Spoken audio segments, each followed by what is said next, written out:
Jayson Tatum has been relatively quiet regarding Jaylen Brown and his trade to Philly. Other than a social media post wishing him luck, we haven't heard from the Celtics superstar until now. Last night, Tatum was in Newton promoting his new book, Baby Dunks a Lot. And during a Q&A, he talked about the move. I mean, to be honest, it's weird. It's weird. You play on the team with a guy for 9 years. Well, I was fortunate enough to go to the finals with twice and win a championship and push each other to be the players that we are today. The NBA is an incredible business, incredible job, but there are some downsides to the business that we're in. Well, Tatum's book tour did not stop there. He was on NBC's The Today Show, where he further reflected on the move that sent Jaylen Brown to the Sixers. I have nothing, obviously, but love and respect. And you said that when it's tough when, you're a professional athlete and everything we do is publicized and nitpicked. Mm-hmm. And it's been like that. We played together for 9 years. There was a period of our career where we hadn't won a championship yet. Mm-hmm. But in retrospect, we were only 23 and 21 years old. Yeah, you were kids. So the expectations were so high, and so they just had to figure out a reason why we hadn't won yet. Mm-hmm. And they tried to pin us against each other and say that one guy shouldn't be here or whatnot. But the truth is, we had 9 amazing years together. We went to the finals twice. We won a championship. Mm-hmm. So I'll forever be grateful for, those memories and the time that we spent together. All right, let's continue to deep dive the seismic move. Welcome into our Bell at Early Edition. Trenni Casey alongside from Boston Sports Journal. We have Mike Giardi. Also have Tom E. Curran with us. Curran, I listened to Jayson Tatum there, and I think, what is he going to say, I guess? It's not like he's super emotional about it, saying all of the right things, but even saying all the right things sort of stands out to me because we haven't always seen the same from Jaylen Brown. No, and I think it's just a contrast in personalities, the way us three at this desk would react to things differently. Jayson Tatum to me is very pragmatic, business-like basketball player.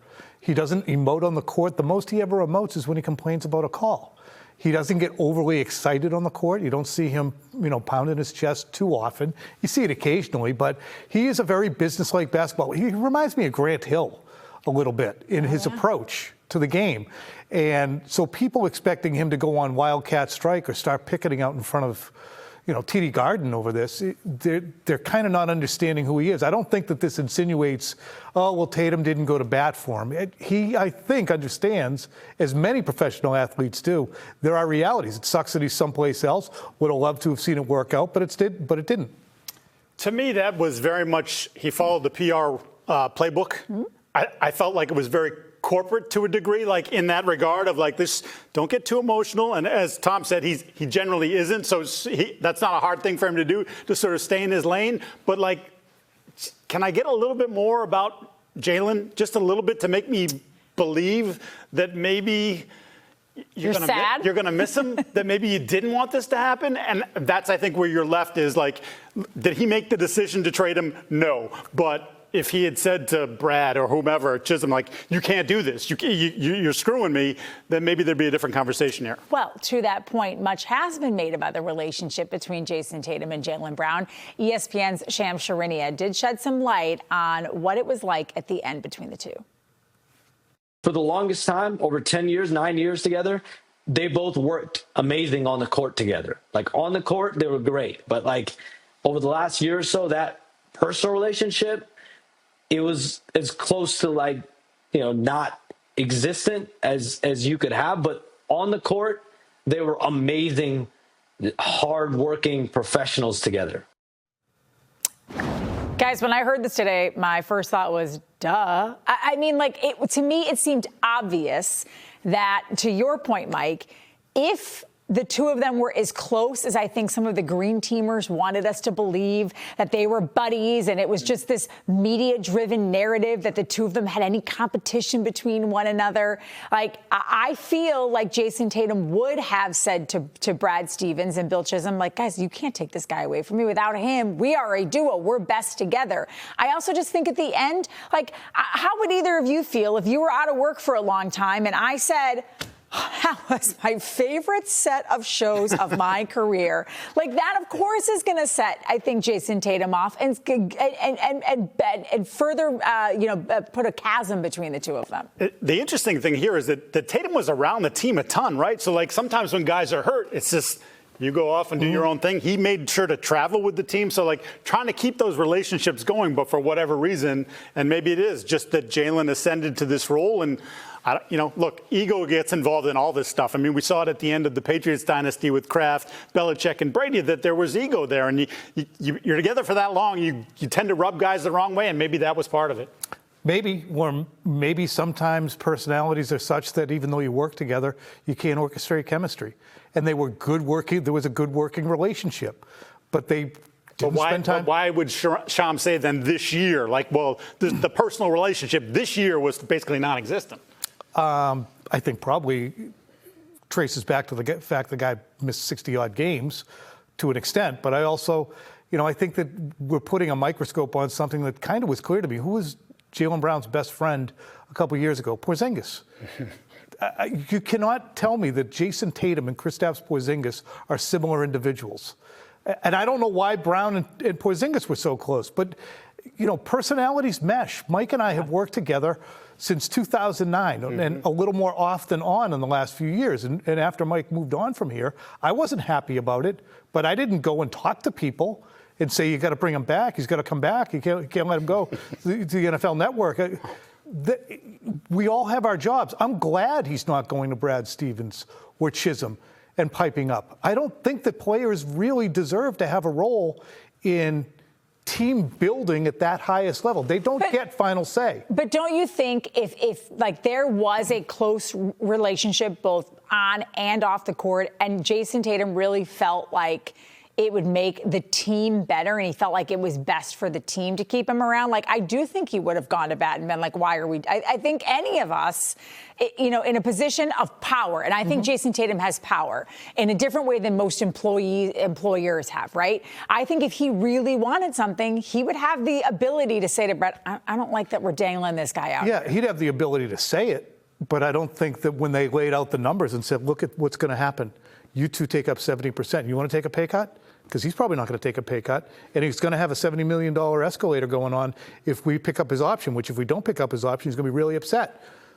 Why don't we just suck it up? We're going to do this. We're going to bring in some people. We're going to have the team that we are hoping to compete for championships with next year. It's going to take some time to build, but this is for the best, Jayson. And again, I think he's a pragmatic, business-like individual and can understand it.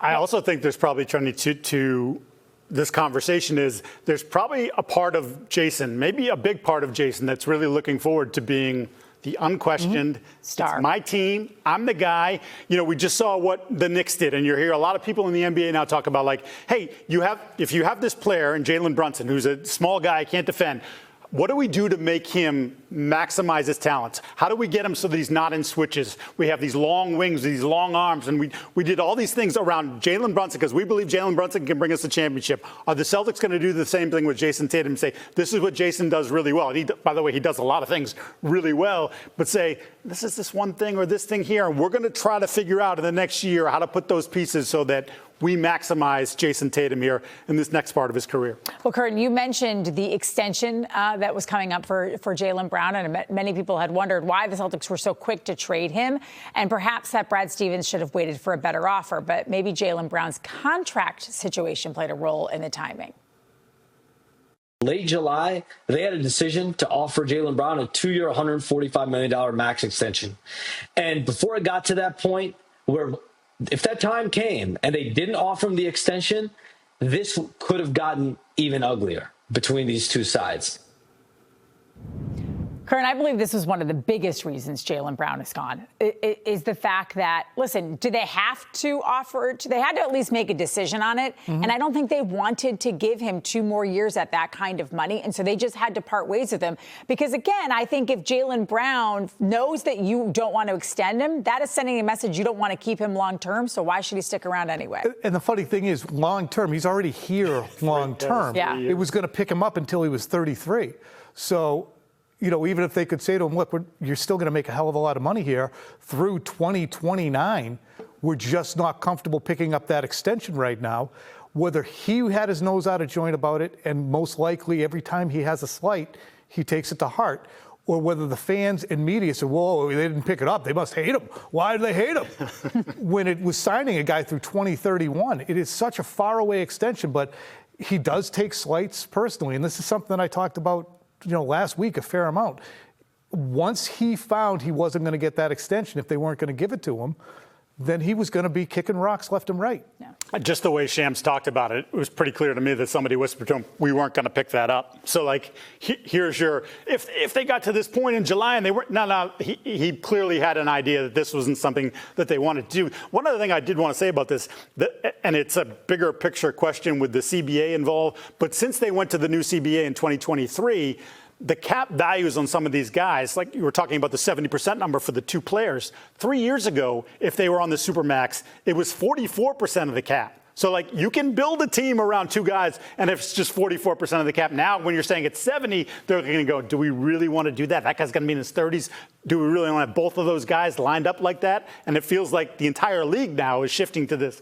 I don't think we want to do that. Because there was another report, too, that came out today that Jaylen Brown had a couple of teams that he was like, I don't want to go there, and it sort of shrunk the pool. There's been a lot of criticism, Mike, about the return that the Celtics got, but maybe they really didn't have a lot of options because, and I don't blame him. If you're going to ship me out, I want to go somewhere where I want to go, that he made it a little more difficult on them. Yeah, I think Zach Lowe was talking about maybe Portland being one of those teams where Portland was interested, and he was like, no, I'm not. That's not something I want to do. So, okay, fine. We'll find you somewhere else. But then in the meantime, Minnesota makes a trade. New Jersey backs out of the thing. And all of a sudden, Tom, the robust market that we were told he had when this conversation happened 10, 12 days ago wasn't so robust. And there were very few teams where you're like, I think Brad kind of said it, like, if you guys really think that there was something better out there, I trust me, there really wasn't. It also puts a little more relief on the map when you start to realize, well, Jaylen Brown said, well, they got weird on me at the end. They stopped, communicating, and I still don't know why, and I didn't get a good explanation.